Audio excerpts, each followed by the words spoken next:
Assalamualaikum warahmatullahi wabarakatuh.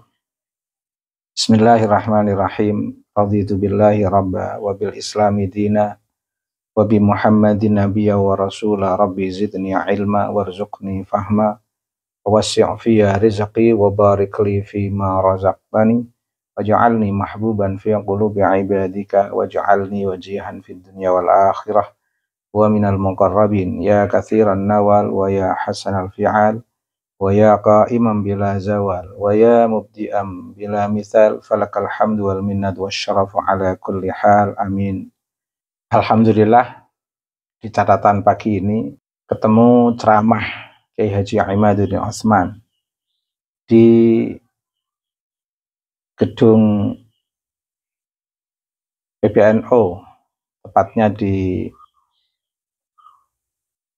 Mushola An-Nahdhah. Kiai Imad berkesempatan untuk merefleksikan eksistensi Islam Nusantara yang ternyata beliau paparkan secara mendasar dari aspek kesejarahan dan alasan mengapa gerakan Islam Nusantara hingga kini masih kuat.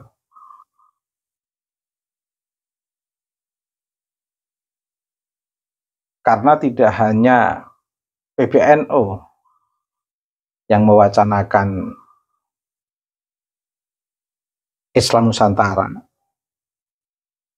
tapi juga sejarah para ulama kita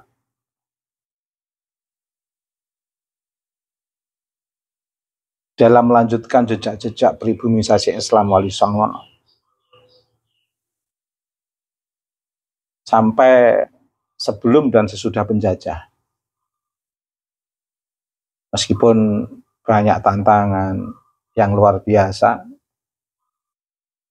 yang alhamdulillah tadi saya lihat disampaikan Kiai Imad,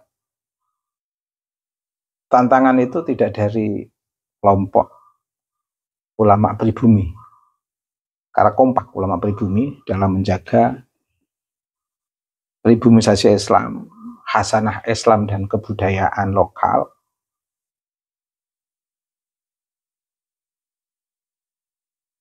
Dan betul-betul mengakar proses pribumisasi Islam itu. Dan ini bukan tanpa alasan sebenarnya. Selain secara historis disampaikan Kiai Imad, secara teks kita memang menemukan dalam hadis Nabi yang sangat masyhur, dibaca di mana-mana, berbunyi innama bu'itsu liutammima makarimal akhlak. Sesungguhnya saya diutus hanyalah untuk menyempurnakan akhlak. Ada teks yang menarik dari hadis ini, yaitu kata liutammima, untuk menyempurnakan. Kata menyempurnakan itu tentu secara filosofis bukan sesuatu yang baru dalam arti menciptakan, mengawali pendidikan akhlak di sebuah masyarakat yang dianggap tidak pernah mengenal akhlak, bukan begitu. Liutammima di sini itu secara filosofis memiliki nilai pemberdayaan, pencerahan, dan penguatan kepada masyarakat. Dengan istilah untuk menyempurnakan. Itu artinya sebelumnya sudah ada. Nabi betul-betul memahami realitas masyarakat sosial itu akan selalu ditemukan perilaku yang baik dan perilaku yang tidak baik, tata budaya yang baik dan tata budaya yang tidak baik.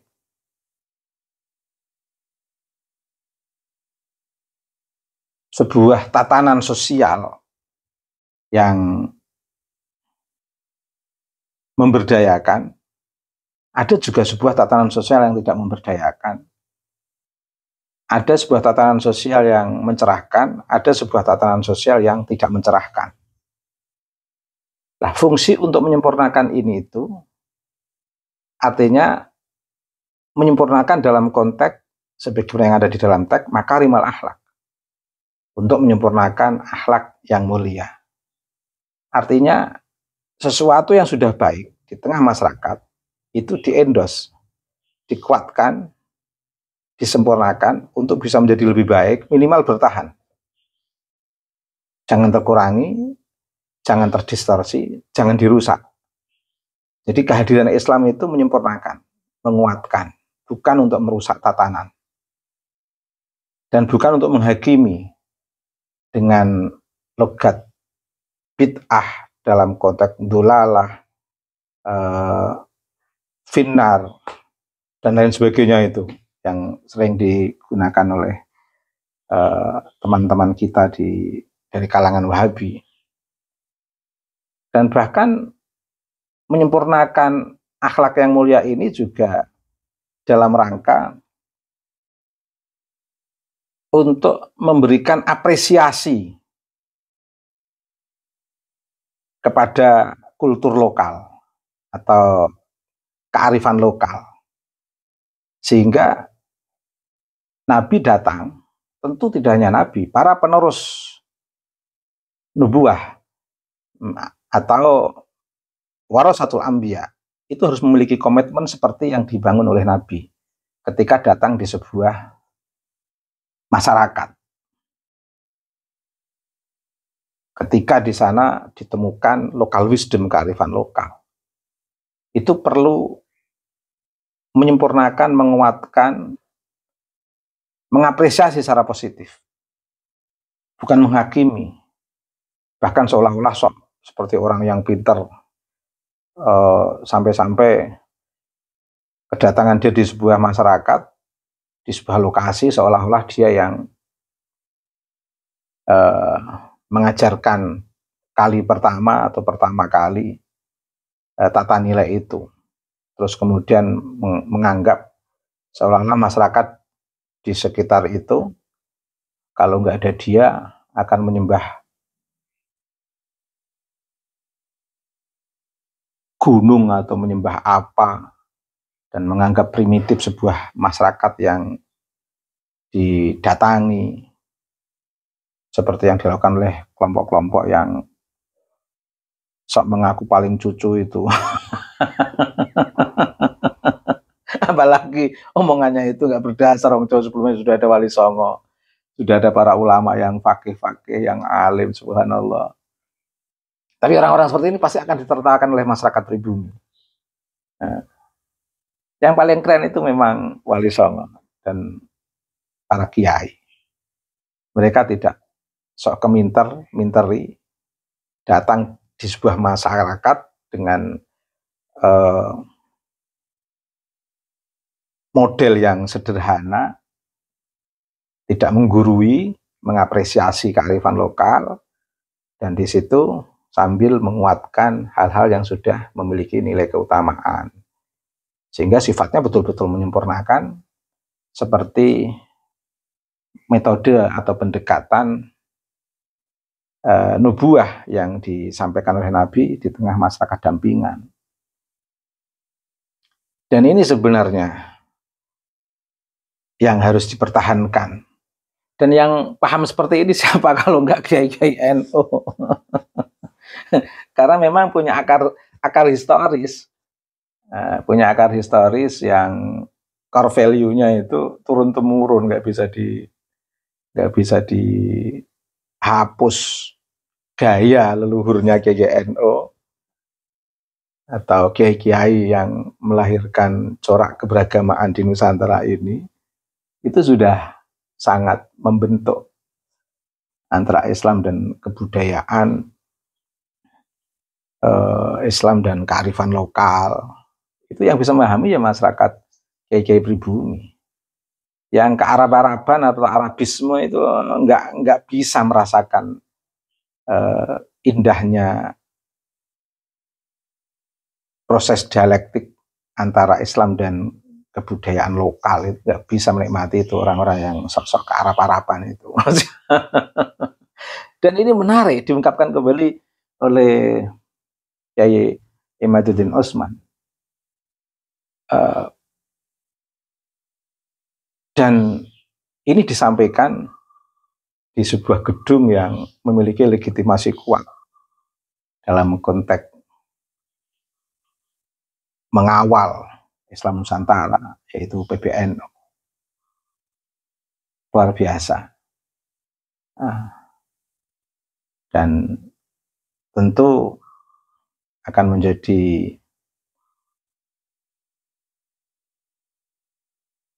sebuah makna simbolik bahwa memang pribumisasi Islam atau Hasanah Islam Nusantara itu akan terus berlanjut. Ada semacam sebuah pengembangan yang terus akan mengalami kesempurnaan, quality continuous improvement yang terus berlanjut di tengah era dan zaman kapanpun tidak terputus. Artinya di era sekarang ini pun masih tetap disuarakan oleh para kiai, meskipun di tengah tren Arabisme masyarakat kita itu kuat, bahkan tidak hanya kelompok-kelompok tertentu, tidak hanya respon positif terhadap masyarakat Arab, bahkan kadang ada yang sampai gulwun, sampai ekstrim menyediakan diri sebagai budak komunitas Arab ini. Seolah-olah nggak punya kemerdekaan. Peradaban kita itu lebih baik dari peradaban mereka. Lihat itu sejarah-sejarah ya, hasanah sejarah masa lalu itu. Karenanya alhamdulillah masyarakat Jawa itu sudah mengenal keutamaan, sangat menjaga keutamaan sangat kuat, sehingga berita tentang nubuah didengar oleh masyarakat Jawa itu langsung nyambung semuanya. Tapi coba di Arab, silih berganti para nabi, itu karena sangat jahiliyahnya orang Arab, sangat asyaddu kufru wa nifaknya orang Arab. Mereka itu sangat kuat tradisi riasah, inadah, karena kekuasaan dan karena keangkuhan. Masyarakat Arab itu kan suka masyarakat yang suka perang, suka show of force, suka pamer kekuasaan, kekuatan, kehebatan. Fakhrnya sangat kuat mereka itu. Orang Jawa ngomong menanggapi itu kan baru akhir-akhir ini, setelah 1 abad diem karena keterlaluan. Oke, Kiai Imad itu simbol yang luar biasa. Kekayaan NU, Kiai Imad itu kekayaan NU. Dan paling tidak orang juga tahu, oh Kiai Imad ternyata kekayaan NU. Sehingga nggak ada yang macam-macam lagi dengan PBNU. PBNU tidak hanya diisi oleh orang-orang yang lembut, halus, penuh kesabaran, tapi juga ada sosok-sosok yang berani terus terang mengimbangi watak Arab yang selama ini penuh dengan nuansa-nuansa riasah dan riasatan, inadan. Iya, ya harus ada keimat yang imbangi, yang tidak lembut semua kayak NU. Hasanah NU keimat itu. Ya, semoga beberapa PWNU, PCNU pada semakin menyemarakkan semangat Kiai Imad untuk menggelorakan kembali hasanah Islam Nusantara. Yang ini juga betul-betul dikeluarkan oleh PBNU sebagai bagian dari menjaga keberlangsungan Islam Nusantara. Tapi selamat Kiai Imad, tetap semangat. Semoga yang lain juga istiqomah. Lahir banyak Kiai Imad muda yang akan melanjutkan Kiai Imad. Saya senangnya yang ngomong seperti ini, Kiai Imad yang dalam posisi usianya masih muda. Jadi masih ada waktu lebih lama lagi untuk menghentikan arogansi Arabisme mereka yang berbau kearab-araban. Ya tentu yang berbau kearab-araban pasti akan membenci gerakan Islam Nusantara. Ketika Gus Yahya memunculkan Islam Nusantara dari dalam tanda kutip mikrofon PBNU di seluruh penjuru, yang menentang juga orang-orang yang berbau kearab-araban. Tidak sedikit dari habaib yang berkomentar ke sana kemari terkait dengan Islam Nusantara ini. Tapi tetap survive, eksis, dan melahirkan banyak generasi yang luar biasa PBNU ini. Sehingga silahkan kalau mau dialog dengan kelembutan, ketemu GGNU yang lembut-lembut. Kalau mau arogan, silahkan arogan. Tapi ingat, kiai-kiai muda, anak-anak muda NU juga siap untuk menghadapi arogansi itu. Oke, semangat.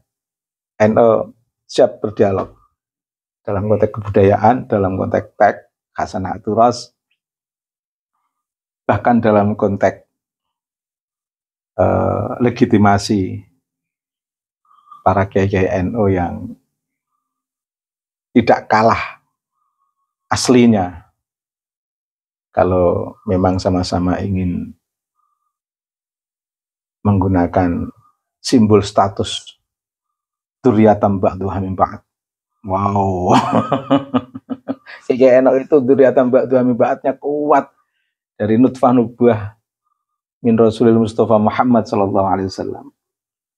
Insyaallah NU ini akan kuat di negeri ini, berkah, bermanfaat untuk umat, menjaga kelangsungan Islam Nusantara, menjaga kelangsungan negara kesatuan Republik Indonesia ini. Tulus dhahiran wa batinan. Baik, terima kasih. Sekali lagi selamat Kiai Imad. Senang saya melihat Kiai Imad tampil di PBNU dengan menyuarakan kembali Islam Nusantara.